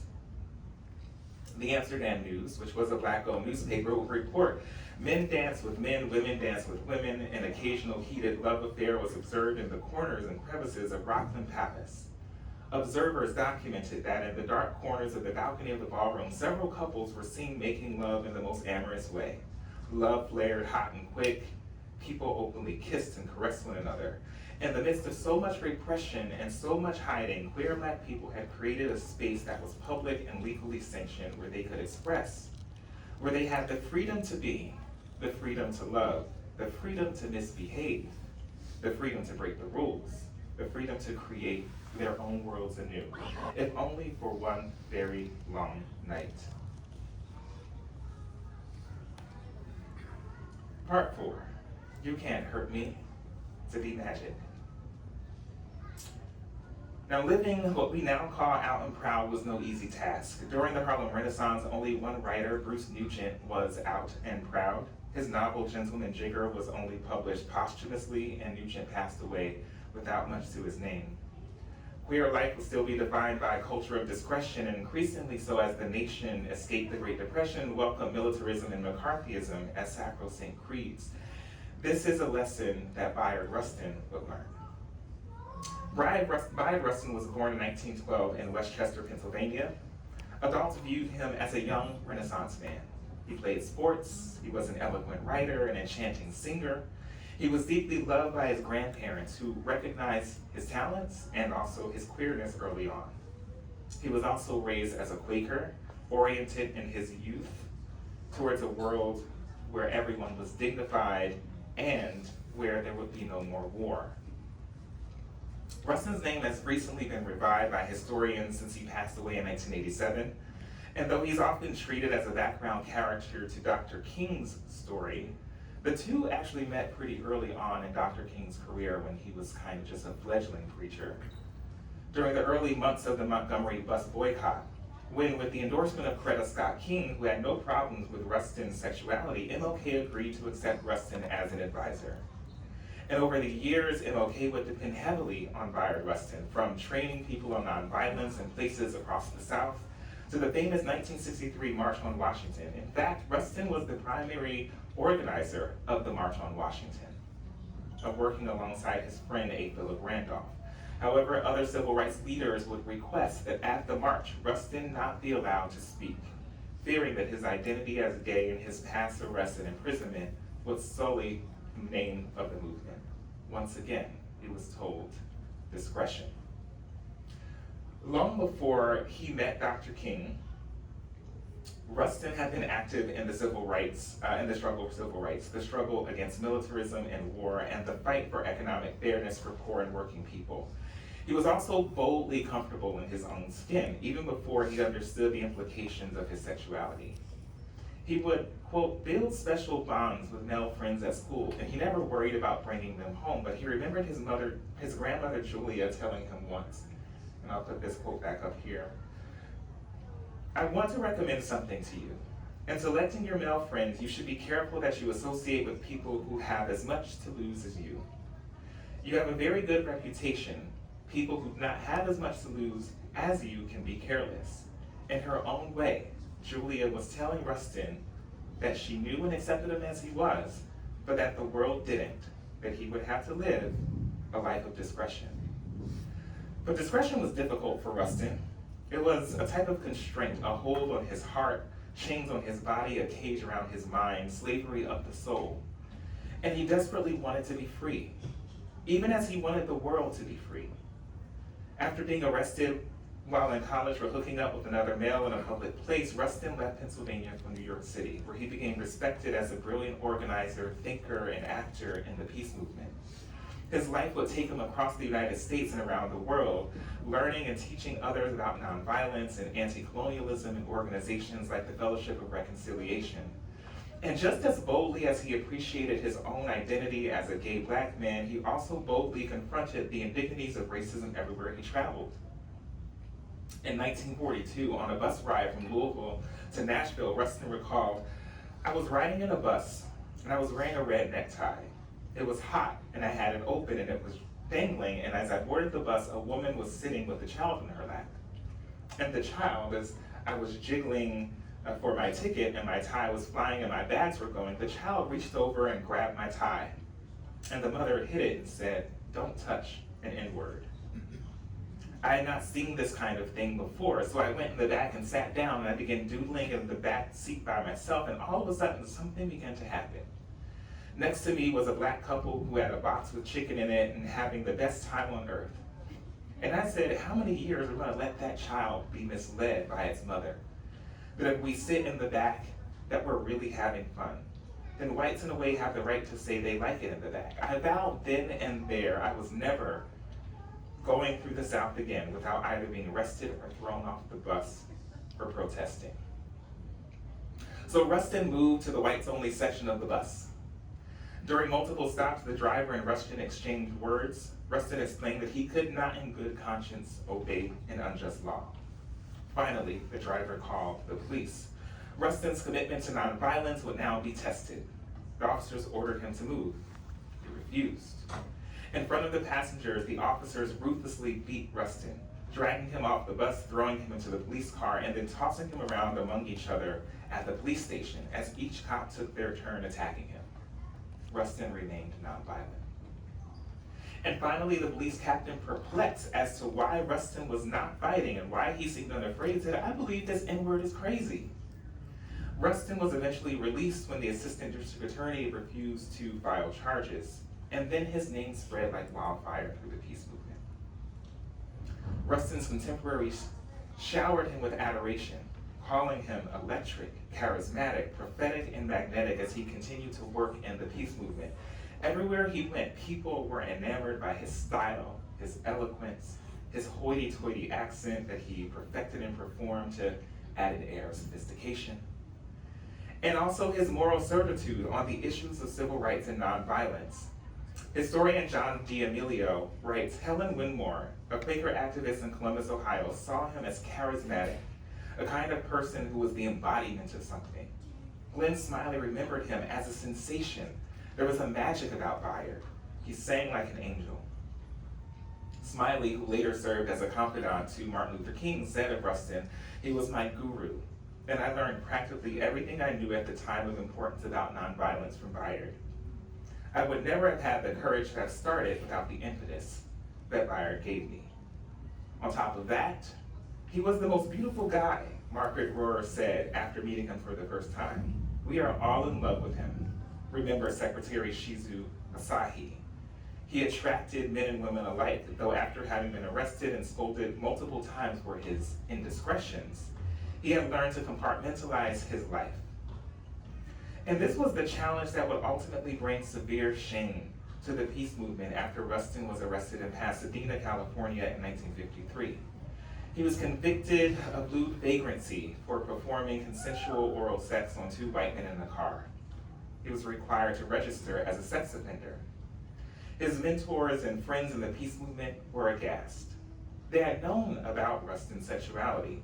They had endured embarrassment for his behaviors in the past. But from their point of view, this threatened the peace movement's reputation. Rustin had been warned by these leaders and his friends to what? Be discreet. And he failed.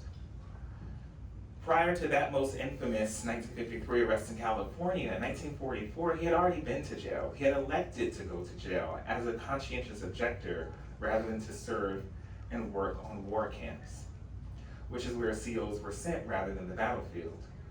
Rustin thought that his imprisonment would be a principled stand for the peace movement and would provide him an opportunity to agitate among other prisoners. He wanted to teach them American history, which he convinced jailers to allow him to do.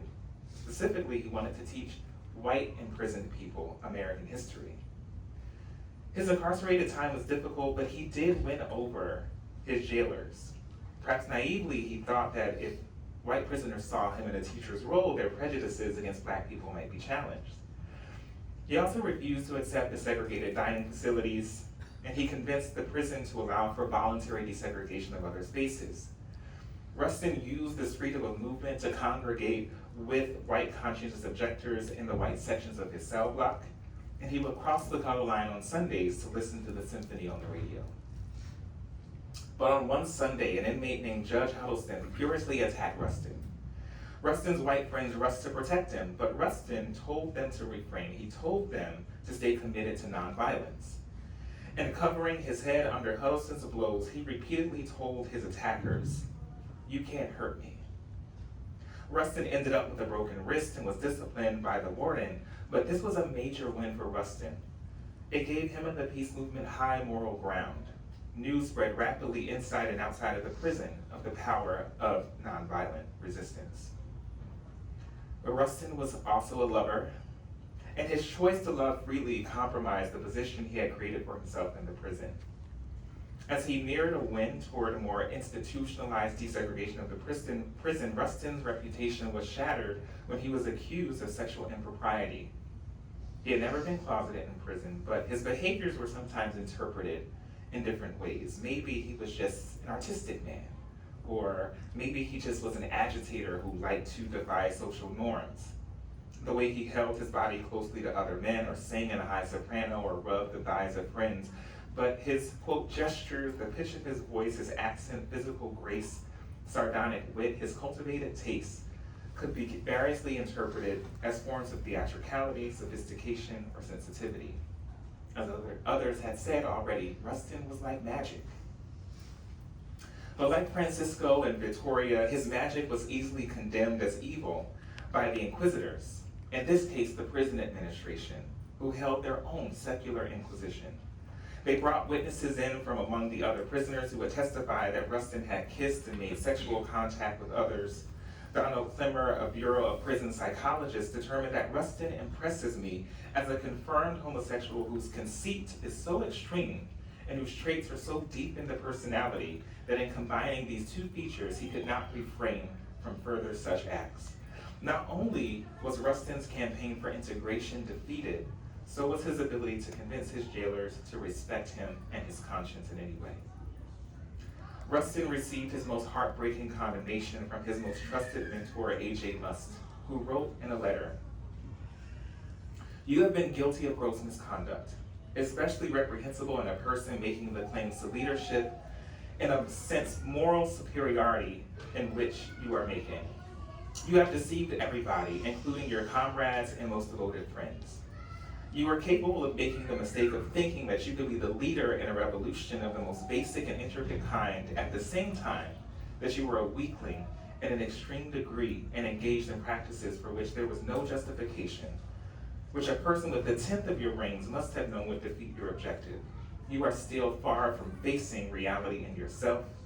In the self that has been and still is you, there is nothing to respect, and you must ruthlessly cast out everything in you which prevents you from facing that."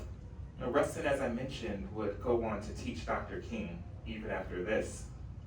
He would become, again, the leading organizer behind the March on Washington. He would lead nonviolent movements in the United States and in Africa. But the distance between emancipation and freedom continued to characterize his life. Restricted from the freedom to simply be and to become whomever he wished, Rustin had been told repeatedly and in various ways throughout his life, all the slaves are free, and then immediately instructed to stay on the plantation, to work, love, rest, and recreate only as others saw fit. Part 5, looking to the present, the freedom to. So as I prepared this closing today, I wanted to end by telling the story of Rustin rather than some of the more familiar ones like Stonewall. I wanted to go further back in time to remind us of people like Victoria, Francisco Maricondo, the fairies, pansies, and managed women and drag queens of the 1920s and 1930s, inspired Rustin for two major reasons. First, thinking about Juneteenth and Pride collectively demands a longer and deeper historical inquiry than the 1950s might allow.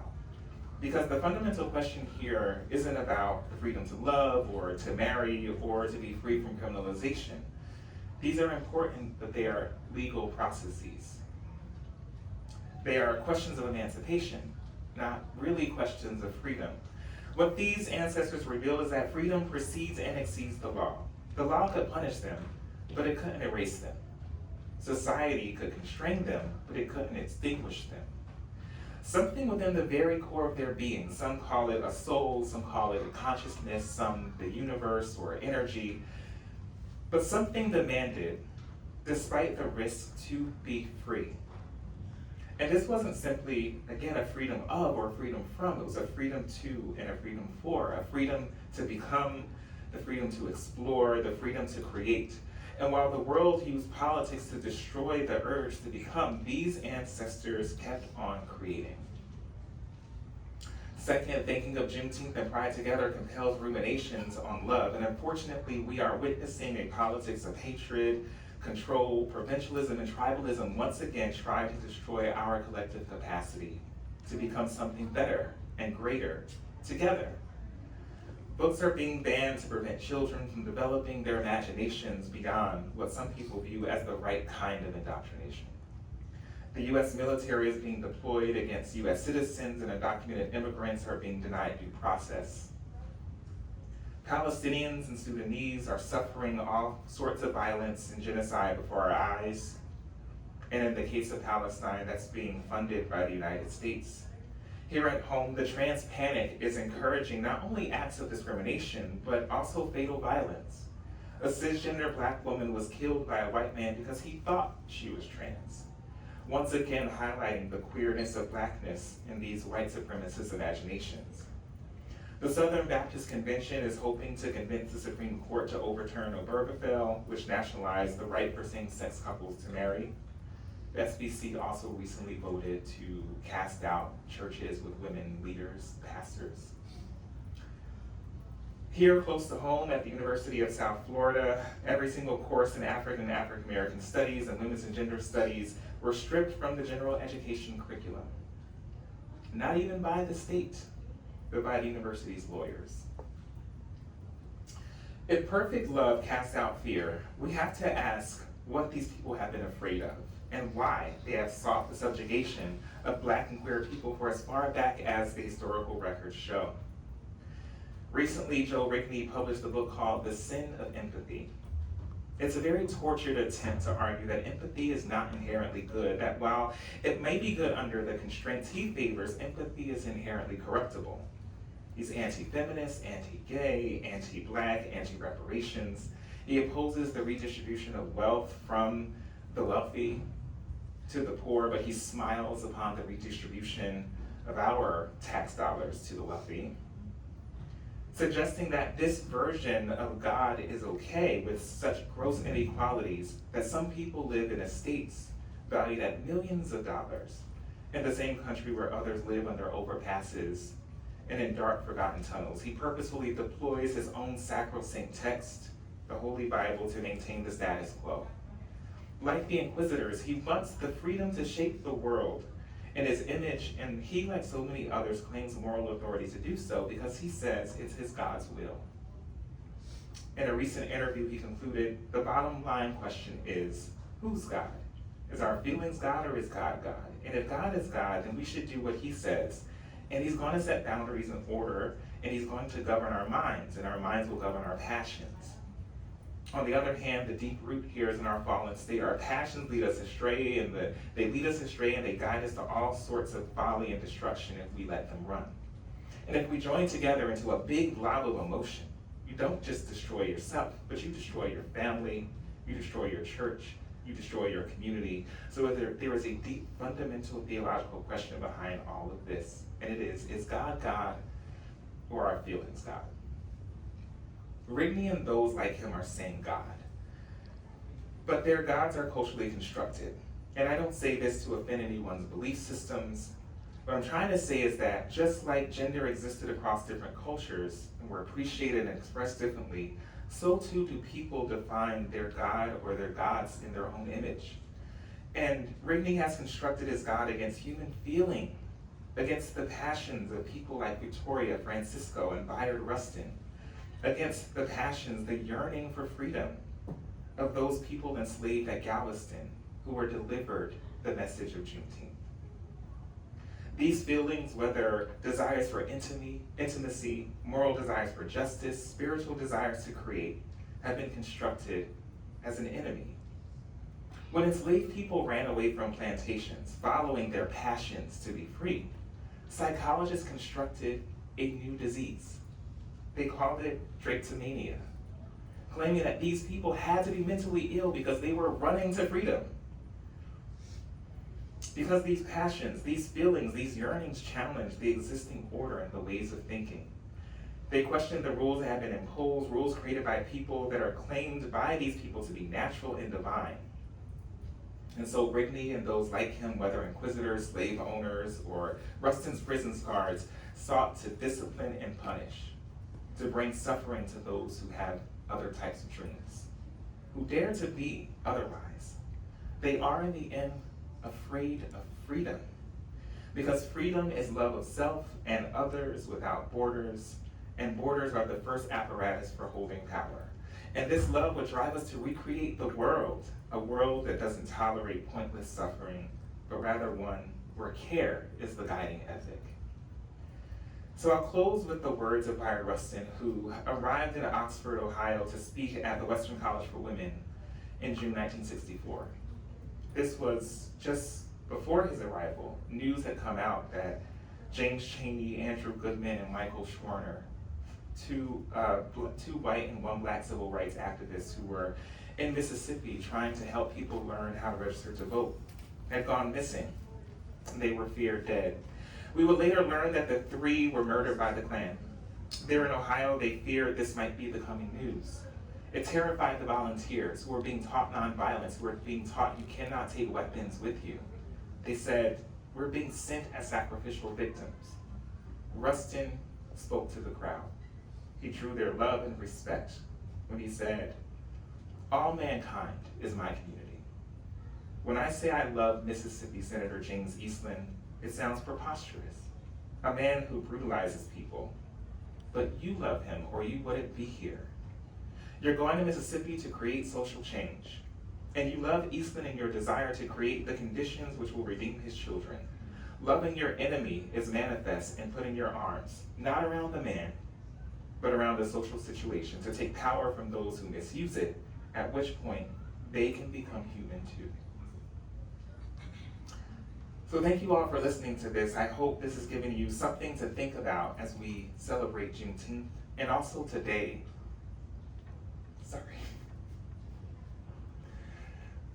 the 11th anniversary of the Charleston church shooting.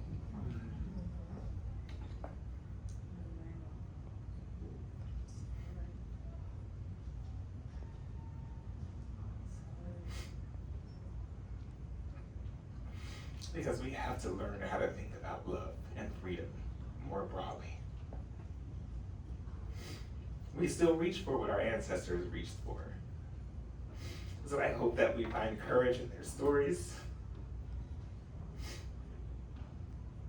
and that we follow their footsteps. Thank you.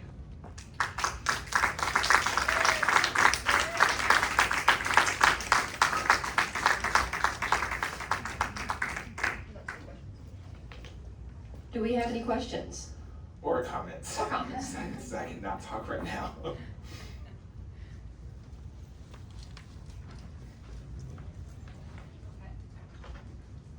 Tell us about Ruskin's final days, what his frame of mind was, what he was doing.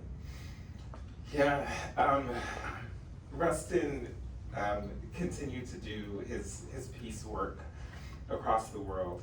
He never betrayed his ideas of nonviolent resistance. In his final days, he had kind of like a falling out with so many different leaders who viewed him as a bad reputation, both to the civil rights movement and to the peace movement. But he continued to teach people. He continued to travel the world.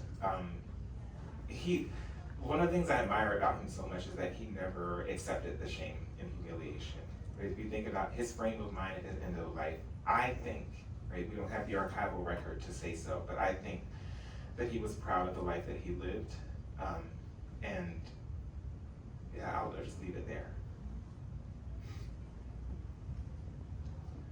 I wanted to thank you for teaching us so much more about Ruskin, because I knew somewhat of his life, and there was a wonderful film, I forget the name, about I think it's called Rustin. King and Ruskin, Yeah. yes, but I learned so much, thank you. And I just wanted to comment that you made a statement, I came in a little late, but about slaves earning freedom, but then being returned to the plantation.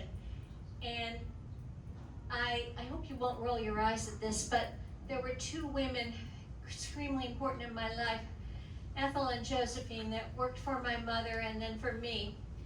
And I used to have long talks with them, Josephine especially, because she was more like a mother to me than my own mother, who was an alcoholic, and I definitely connected with the book and the film that helped because of that. But they were such strong women, and I used to go over and visit Ethel when she couldn't work anymore, and she was telling me about when they lived in Georgia before they moved down here, and what a difference it was in Winter Park. Not that everything was all good, but how much better it was than Georgia, because they had the train workers, I'm forgetting, the Pullman porters, right? And then in those days, the people on the west side most worked for people on the east side. And anyway, Ethel was telling me in Georgia that this is in the 30s, 40s, 50s, okay? Before they moved down here. And she said that she would have to beg, they sharecropped on a white owner's property. She would have to beg to keep Josephine out of the fields, and so that she could work in the house. And they were never paid money for all their hard work all week. And she said, oh, they gave us a bucket of buttermilk and a sack of flour, and we were able to grow our own vegetables and keep pigs. But, you know, I was stunned by this, but, you know, we all need to know these things and all the suffering. And then the Heritage Center, it's the museum and art gallery on the west side, which is just so wonderful. But I learned so much there. They have a timeline, and it shows all the history of the Black residents. And they also have a wonderful program, the SAGE program, where you can talk to some of the older residents of the west side who are just so engaging and interesting. And it's a wonderful, wonderful place if you haven't been to it. But anyway, they have a timeline, and it shows that up until the late 60s, even into the early 70s, Black people couldn't cross over from the west side into the east side. They couldn't even go to the movie theaters with whites. And I grew up north, and except for the things on TV about Mississippi and stuff, we didn't know about this. But anyway, thank you, because we need to know about all of this, and hopefully it will help for the future. We're living in terrible times right now, but anyway, thank you. Yeah, thank you for, sharing that about sharecropping and debt peonage, which, showed up. I mentioned it kind of fleetingly in this talk, but so many formerly enslaved people ended up working on the slave plantations. They had the same plantations they had been enslaved on. And this system of sharecropping was essentially, they were leasing or renting land from the plantation owner, and they would receive the materials to grow the cash crops. And all of this was debt that they were taking on. And at the end of harvest, if there was not enough harvest to pay for that debt, they were required to stay on that property another year and do it again, and fall in more debt and fall in more debt. And as so many people have said, I think W.E.B. Du Bois said it the most poignantly, it was just slavery by another name. Just wanted to thank you for a very heartfelt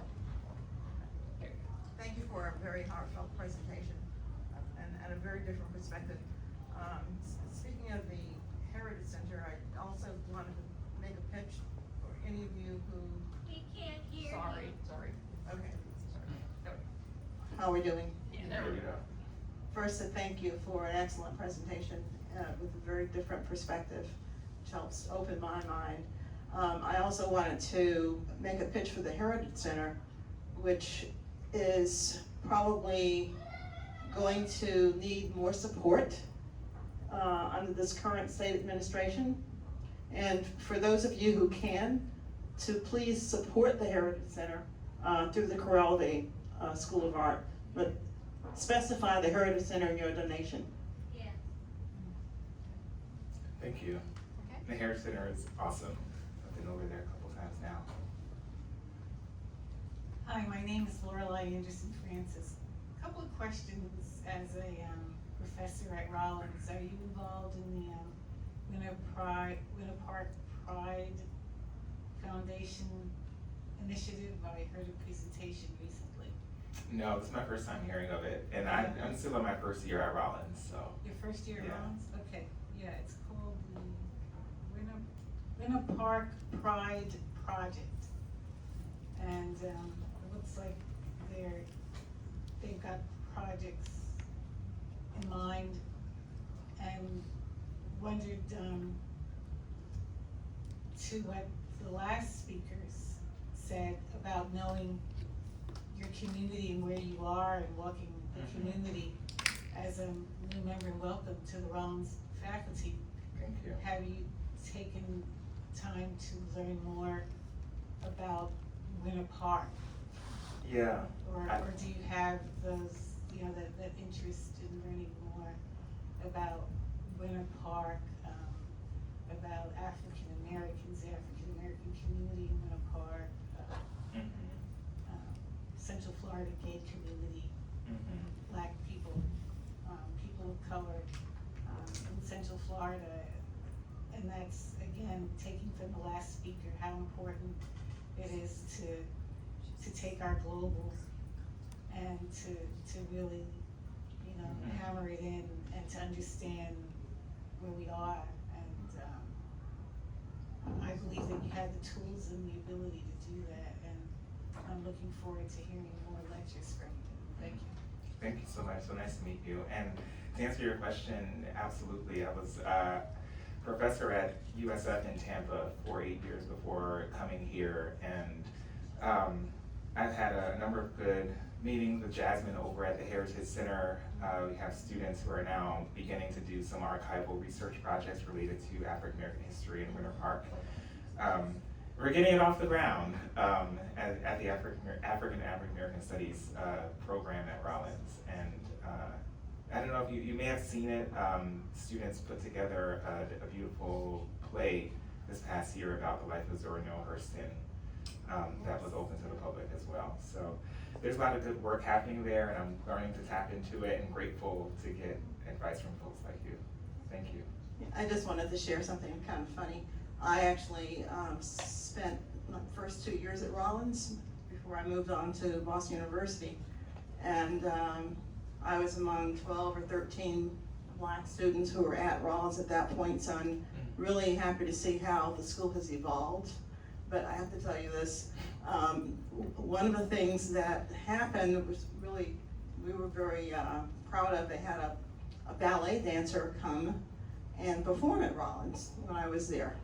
And I invited a small group of Black students who were part of the community over to my mother's home here in Winter Park, along with the dancer. When the dancer arrived, I was absolutely stunned to find out that she was a man.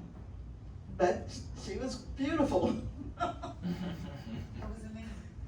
I don't remember the name, but it was a stunning discovery. And around what year was that? That was 1969. Okay. Yeah. It might be somewhere in the archive. Yeah. Take a look.